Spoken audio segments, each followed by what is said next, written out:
Selamat malam Bapak, Ibu, dan Saudara warga HKBP Mampang Perapatan yang dikasihi oleh Tuhan Yesus Kristus. Bagaimana kabar kerja selama tengah minggu pertama ini? Berharap baik-baik saja ya.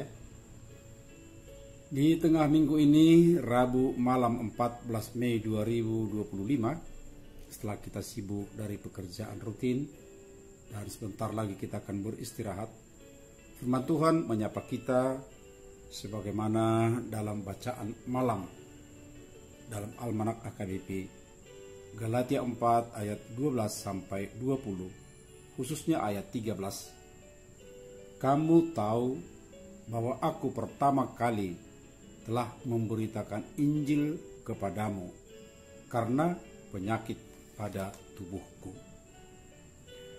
Memberitakan Injil walau penyakit di tubuh. Amat menarik firman malam ini mengingatkan bahwa Paulus ketika pertama kali memberitakan Injil ke Galatia rupanya sedang mengalami kelemahan fisik. Meski tubuhnya sakit, ia tetap bersemangat untuk menyampaikan kabar keselamatan. Tidak disebutkan jenis penyakitnya. Ketidaksediaannya untuk menyebutkan jenis penyakit itu pun adalah bagian dari kerendahan hatinya, agar dia tidak mau dikasihani karena penyakit tertentu. Mengacu kepada 2 Korintus 12 ayat 7-10, tampaknya penyakit itu sudah lama dialaminya. Dia tidak mau terhalang atau menjadikan alasan agar tidak memberitakan Injil. Hasilnya, jemaat Galatia pun menerima Paulus dengan penuh kasih, seakan ia adalah malaikat Allah atau bahkan Kristus sendiri. Kisah ini menunjukkan bahwa kelemahan fisik bukanlah penghalang untuk melayani Tuhan. Meskipun sakit, tetap memberitakan Injil dengan kuasa dan kasih. Ini mengajarkan bahwa pelayanan sejati tidak bergantung pada kondisi tubuh yang sempurna, melainkan pada kesediaan hati untuk taat kepada Tuhan. Di zaman sekarang, banyak orang menghadapi keterbatasan fisik, penyakit kronis, atau tantangan kesehatan lainnya. Namun kisah Paulus menginspirasi kita bahwa kondisi fisik bukan alasan untuk berhenti melayani Tuhan. Justru dalam kelemahan, kuasa Tuhan menjadi nyata. Itu dikatakan dalam 2 Korintus 12 ayat 9. Beberapa pelajaran penting yang bisa kita ambil. Pertama, kesaksian dalam kelemahan bisa menjadi kesaksian hidup tentang ketabahan dan iman mereka kepada Tuhan. Di tengah rasa sakit, mereka tetap dapat memberitakan kebaikan Tuhan, baik melalui perkataan maupun tindakan kasih. Contohnya di zaman modern, Nick Fujisik, seorang penginjil yang lahir tanpa tangan dan kaki, tetap memberitakan Injil ke seluruh dunia dengan penuh semangat dan pengharapan. Kedua, teknologi sebagai sarana pelayanan. Berbeda dengan zaman Paulus, sekarang ini ada banyak cara untuk memberitakan Injil tanpa harus bepergian secara fisik. Media sosial, video, podcast, dan tulisan dapat digunakan menjangkau banyak orang dengan firman Tuhan. Johnny Erickson Tada yang mengalami kelumpuhan akibat kecelakaan tetap melayani melalui tulisan, siaran radio, dan pelayanan bagi penyandang disabilitas. Ingat saudara, Tuhan menggunakan setiap keadaan. Tidak ada situasi yang bisa menghalangi rencana Tuhan.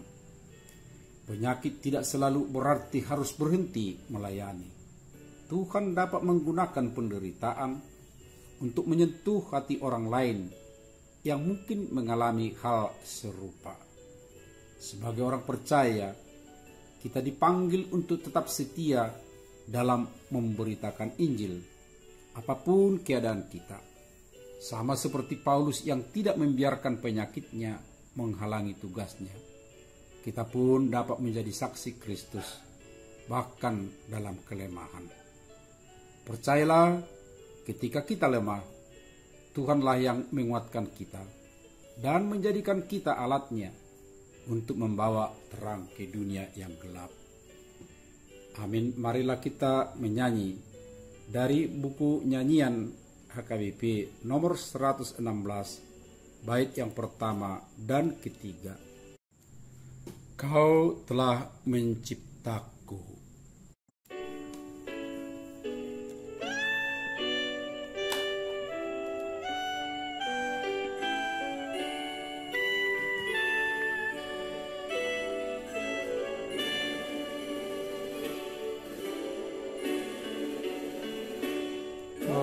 Telah menciptaku, sinari hatiku,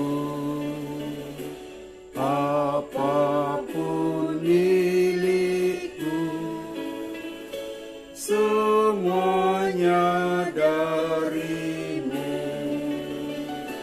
Kuasailah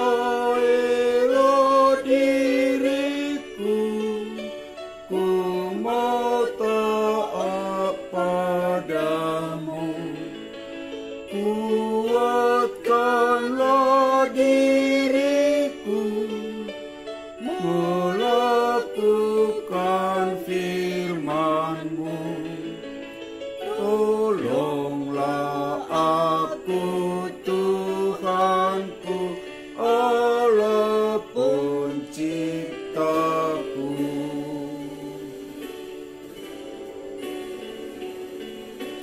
Tutut diri Tuhan, ulehon diriku, sai toma diraja, sadok pamataku, ibono hutangihon, sai sao ditogihon, tungolu parto dihon, manahan di ujian, oton di parbadiai, sai ho marajakti. Marilah kita berdoa. Ya Tuhan, berilah kami gairah dan semangat memberitakan keselamatan dari-Mu, walaupun ada kelemahan fisik kami. Terima kasih. Amin.